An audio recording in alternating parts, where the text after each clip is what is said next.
Hello, I'm LineAD and today I'm bringing you an extreme deep dive into the Lifestaff Voidblade DPS build I've been running for months. First and foremost, thank you for the support on the montage I made using this build. I did not expect so much interest and support and hope I delivered this guide fast enough. I'll be covering the repercussions of the May update, ideal weapon perks, armor perks, skill trees, attribute splits, weight classes and similar builds. Please find all these chapters on the time bar or in the description. Right, so let's talk May update, starting with the bad. Light's Embrace now has a 1 second cast time and heals for plus 15% per buff instead of plus 30% per buff, which is terrible for our build. My thoughts on this change, aside from considering my own build, is that it was kind of silly and now Light's Embrace just feels like a worse Divine Embrace. The heal reductions were definitely needed, however I feel as though the cast time versus no cast time was an important feature in setting these two abilities apart. I think Light's Embrace should be a quicker cast but be less rewarding, and Divine Embrace should be more rewarding as a result of its cast time. If I were on the dev team, I'd personally reduce the heal per buff to 10% and remove the cast time or reduce it to half a second just so that it's not a Divine Embrace copy and paste while still being fair. Anyway, that tangent is over, let's move on to the next important May changes, and that is the fact that the delay on stamina regeneration was increased from 1 second to 1.5 seconds from when you start a dodge, as well as the fact that you can dodge whilst in roots. This increases the value of stamina as a combat resource and in turn indirectly buffs Oblivion, but we'll get to that in the skill tree section. Being able to iframe whilst rooted actually buffs this build more than it would others due to the fact that previously we were completely helpless to the stunlock ability dump, grovel, ice shower spam, but now we're less helpless. If you keep your cool whilst rooted and focus on your enemy, you're able to avoid the shockwave that comes and leads into a devastating combo, so plus points for us. Let's cover the Void Gauntlet changes shown on screen, starting with the good this time. Petrifying Scream's duration was restored to a base of 2 seconds, which is so good for us, and even though people can dodge in roots now, it just lets us drain the stamina of those slippery targets. The Refreshing Frailty passive, which is the most important Void Gauntlet passive, now has a cap of 5 procs per attack, which doesn't affect us too much, but does mean that when we go crazy on those comps, we don't go as crazy. The Refreshing Precision passive now has a cap of 5 procs per attack similarly, and was reduced from a 10% cooldown reduction to 5%. Obviously this does impact us, but it kinda was busted, so it's alright and does boost the value of Refreshing Move perk, which will be covered in the weapon perks section. For Voidbladers, the ST perks are Keen, Enchanted, Keenly Empowered, and Refreshing Move. Keen will enable more damage and cooldown reduction, Enchanted is a flat 10% increase to your Voidblade damage, Keenly Empowered is a great damage booster with a 15% empower, and Refreshing Move is just amazing for stacking onto the inbuilt cooldown reduction passives for even more crazy cooldowns. On screen are the two Void Gauntlets I switched between that I paid 100k for and 120k for respectively. Before the patch I would exclusively use the Keenly Empowered one, however now I use the Refreshing Move one a little bit more. Plagued Crits and Vicious are 80, but try to get a combination of any 3 of the ST perks, and if you're going for a 2-perker, I'd say Keen Refreshing Move is the best one at the moment. Onto the Lifestaff I use, Will of the Ancients. The Refreshing Move is kinda useless since I'm not hitting with my Lifestaff unless I'm unable to engage and sitting on the side healing my team, and the Refreshing is nice for more cooldown reduction. However, the perfect Lifestaff for this build would be an Intelligence or Focus or Con one with one of the ability perks and Blessed. This is because all 3 of the Void Gauntlet ability perks should be used and all 3 of the Lifestaff ability perks should be used, yet we only have 5 armor slots. Since we aren't a proper healer, we would just need Blessed and one of these ability perks rather than Will of the Ancients. Hello, editor line here about a couple days in the future from what you just heard. So it's actually not hard to find a Lifestaff like this. The Duplicitous Intent Lifestaff from Depths gives you Accelerating Lights Embraced and Blessed and Siphoning Blow, and the Warmaster Lifestaff from one of the War Crates will give you Keen Speed, Blessed and Accelerating Lights Embraced, which the Keen Speed versus Siphoning Blow probably doesn't really matter at all, but I'd prefer Keen Speed anyway. The Void Gauntlet skill tree I run is shown on screen, and fortunately the passives on this tree are pretty straightforward and there's no difficult decision making like some of the other weapon trees. First things first, we are picking up these crit chance and damage boosts that we don't really have to think about. Then we want to take all the points in Petrifying Scream and note the 10% fortified per target hit because I'm going to mention that later. Refreshing Precision is the first of our important cooldown reduction passives, which was recently nerfed from 10% to 5% and given a cap. Refreshing Frailty is our other important cooldown reduction tool, unfortunately receiving a limit of 5 attack, which is fine. Then we're going to take this one because who doesn't love self heals? Voidblade, of course, the next passive gives us 20% fortify for 5 seconds, that's our second source of fortify so far. Take the crit damage for now, and let's just leave the last passive for a little bit. Last in this tree is the Void Call ultimate, which I personally find so cool with the fusion of healing and damage in this Void aura. Next, we're not going to take Oblivion, which is going to surprise some people, and instead take all the points in Orb of Decay. The reason why we take Orb is because unlike Oblivion, it counts towards our Refreshing Precision and Refreshing Frailty passives, which allows us to get insane amounts of screams and be devastating.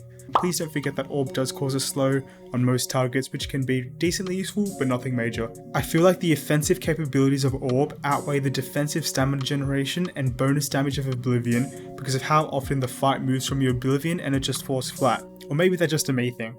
If you like Oblivion in light armor, feel free to use it. As for medium armor, I'd say Oblivion is preferable, but Orb isn't bad, and for heavy armor, Oblivion would definitely be optimal. For our very last point, we can spend it in the last Voidblade point, which is worded and functions quite weirdly.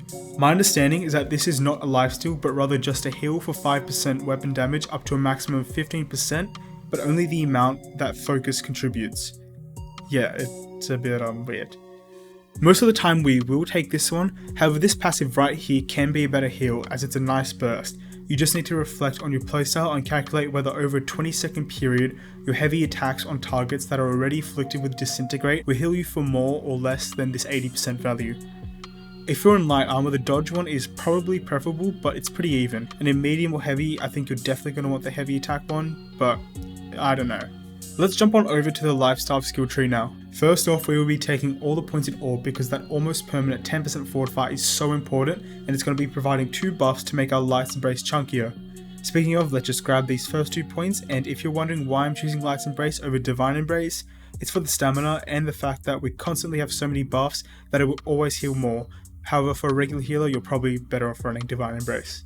Now we want to get to this Divine Blessing ultimate, so we're going to have to take a lot of passives we don't need here, but some actually good passives for our playstyle worth mentioning are Desperate Speed for nice cooldown reduction and Sacred Protection, since this does count as a buff for our Light's Embrace to use. Passives like Intensify and Revitalize are amazing for regular healers, but we aren't auto attacking very often, so they're kind of wasted points, but let's just get to this ultimate.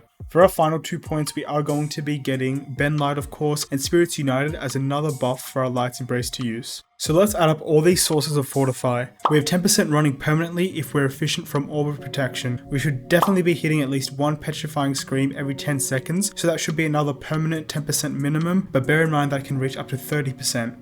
Fortifying Sacred Ground will give us another 10% when we're standing in it, and on start of Blade we will be getting 20% Fortify for 5 seconds. So there will definitely be times where we are reaching the 50% Fortify cap, but I feel as though we have a healthy amount and it's not to the extent where we go so far over that it's a wastage. As for my attribute split, we are running 200 intelligence for that damage and 10 mana per roll, 150 focus for this plus 20% healing bubble, which is pretty major, and 150 con for this critical hit reduction passive.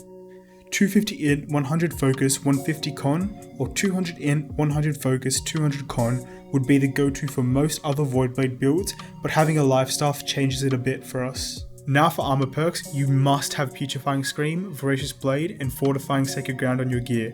Don't bother running this build if you don't have these 3 because they are that important. Diminishing Orb isn't a do or die must-have, but I like to think that it has a really strong subliminal effect that you can't necessarily feel, but it's definitely there. For your last armor piece, get Mending Protection or Accelerating Light's Embrace. It doesn't really matter which one, and try to get the last one on your Lifestaff with Bless, but if you can't, that's okay. For the actual armor perks, you're going to want as much Resilient and Shirking Fortification as you can get, with perks like Refreshing and Elemental Aversion also being great choices, yet not as good. It's pretty self-explanatory, but we just want pure incoming damage reduction so that we are less likely to get bursted.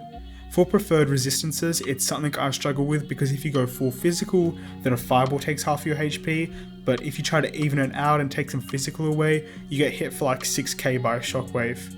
I run near equal with a bit more physical, but you run what you feel is better for you, or what you can get your hands on. I like to throw in some elemental resistance with my gems, but again, it's mainly physical. For the first piece of jewellery, the amulet, you need health, and as for your second and third perks, just go for whatever you can get your hands on. Divine is amazing of course, but expensive, so some other good perks are Stamina Recovery, Purify, Thrust Protection, Slash Protection, Fortified, Strike Protection even. I currently run this one right here, which has no gem slot unfortunately, but the Stamina Recovery is just so good and I'm in love with this perk right now. And I'm going for the Spriggan Core Amulet right now. It's Divine Health Fortified, pretty juicy, but I would love a Divine Health Stamina Recovery. Like, I'd actually like murder someone for that, but like, not like actually. For rings, if you're light, Keen Awareness and Hardy are must-have, which is what I run at the moment. The Champion's Ring on the PvP reward track is absolutely beautiful though, and I am going for that. If you're medium, you can use the Surgeon's Ring from Tempest, which is insane too. For earrings, the best 2 perks you can run are Healthy Toast and Refreshing Toast, and as for a third, ideally something like Nimble, Purifying Toast, or Regenerating. The only weight classes I'm going to consider are medium and light, as heavy now has a 30% penalty to healing, and with only 150 focus we'd be throwing to run that.